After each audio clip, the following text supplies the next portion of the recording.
talk about the overnight success. It's a phrase we've all heard. We've all probably used it a few times, and I've got a few notes on my other screen in front of me, and I just want to refer to a few things that I've been thinking about this overnight success. We look at a lot of people and they seem to be luckier than us. They seem to be, more successful than us, and we refer to their overnight success, quote unquote. But dig a little deeper, and the majority of instances that we call overnight successes, when you scratch below the surface, they're really not overnight successes at all. They're excuse me, they're more like lots of bloody hard work, and trials and tribulations. And I just want to run through a few that we're all pretty much familiar with in the Western world, and if not beyond. Let's hark back to biblical times, and not to put a particular religious point of view or twist on this, but we've all heard of Noah and the great flood, and the Bible story talks about Noah being approached, commanded, whatever, by God to build this ark that was going to, save his family and a whole host of animals and preserve the future of the world, when this flood that had never happened to the world before happened. Well, most people don't take the time to realize or think about the fact that, according to the biblical narrative, it took 100 years almost for Noah and his family to build that ark. Now, when you start to think about the potential size the thing would have had to have been, and hewing the trees down and aging the timber and shaping it and cutting it and blah, blah, blah. 100 years, yeah, it's not that difficult to imagine. And given that people lived a lot longer in those days, Noah lived to be several hundreds of years old. But that was his overnight success, saved the world in 100 years. And then another biblical story, and I won't talk about too many biblical stories, but I'll talk about a couple of them, a couple more. There's Abraham, who was promised by God to be a father and be, God was going to give him a son. Well, that story took nearly 27 years, almost 3 decades, before the promised son of Isaac came along. And Noah had a few false starts, but anyway, 30 years almost later, the promise came to pass. And then just talk about one more biblical example. Let's talk about God himself. From the time his creation, Adam and Eve, failed, catastrophically in the Garden of Eden and sold the whole human race out, effectively.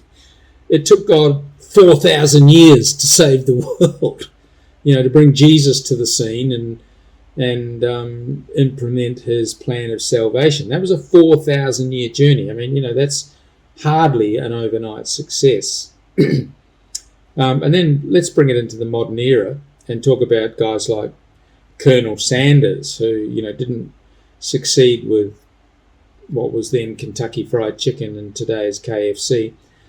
Because having fried in your name's not too trendy. But, he was well in his 60s before he made it so-called as an overnight success. And some people wouldn't be aware of the fact that Colonel Sanders lost untold amounts of jobs, failed in life on so many levels, bankrupted multiple businesses, even attempted suicide.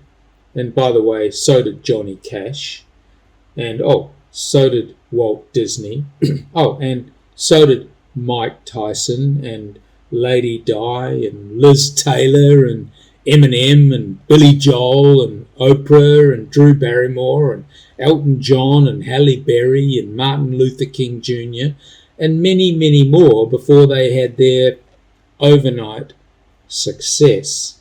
So I'm saying all these things, by way of not to be depressing or discouraging, but to be encouraging and realise that, hey, fighting this fight towards the fulfilment of any dream that we consider worth fighting for is no overnight matter in the majority of cases. And sure, anybody can buy a lottery ticket, today and win lotto tomorrow. That happens. But not to many people, and I don't know how many thousands and thousands of people buy lottery tickets in a given lottery for one person to, win $1 million, but it's a lot. And in a year, if there's a lottery once a month, only 12 people win it, and millions of people in that same period of time don't win it. And it's important to realise that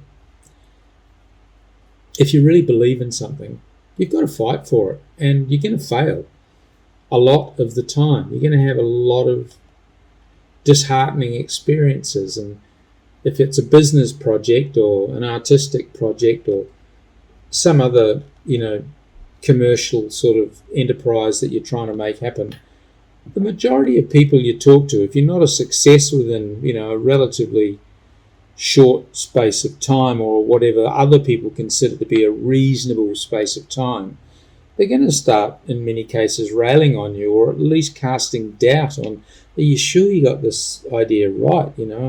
I've lost count how many people have tried to talk me out of projects I've been involved in and am involved in, and you've got to decide whether you want to take that journey, because it's not easy. It's bloody hard.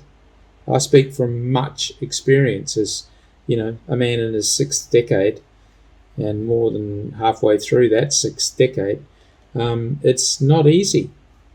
But if you kick a goal, if you get lucky and, have a round of golf under par or hit a hole in one, or one of these outstanding things happens to you, oh my goodness, there's no taste like it.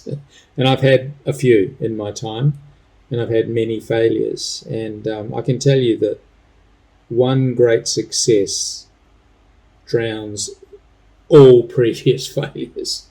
It really does. So you've got to decide what you want. I think of people like Abraham Lincoln. He at 9 years old, he was kicked in the head by a horse and knocked unconscious for hours. He had frostbite in his feet. He was clubbed in the head during a robbery attempt, and he suffered very severe side effects and many ongoing, for the rest of his life, side effects. He had a nervous breakdown. He attempted suicide, I think more than once, but certainly attempted suicide at least once. I know he went bankrupt a couple of times. He spent 17 years paying back his debts. He got dumped by his fiancée. He failed 8 elections. He suffered 5 attempted assassinations and eventually died from a bullet wound to the head. Here's the guy who's considered by many in America to be one of the greatest presidents that America ever had. Now, whether that's your view or not, the fact remains that many people do think that. And without a doubt, whether he was, your man or not, to endure all those things and go on to become the President of the United States ultimately is no mean feat. What a guy. So success consists, I think, of going from failure to failure, in the words of Winston Churchill, without the loss of enthusiasm. And so I share these brief remarks with you tonight for me. We're in my jurisdiction, as you can see out my back window. It's black out there. I wanted to take these 10 minutes to just encourage you, and whatever project you're in or whatever project you've been in that hasn't worked, don't lose heart, because it's important you try. As Winston Churchill's great speech to a graduating university class was, basically just a few words: never, never, never give up. Never quit. And I love this statement, go from failure to failure without any loss of enthusiasm. That's my encouragement to you today. I hope you can take it on board. See you next time.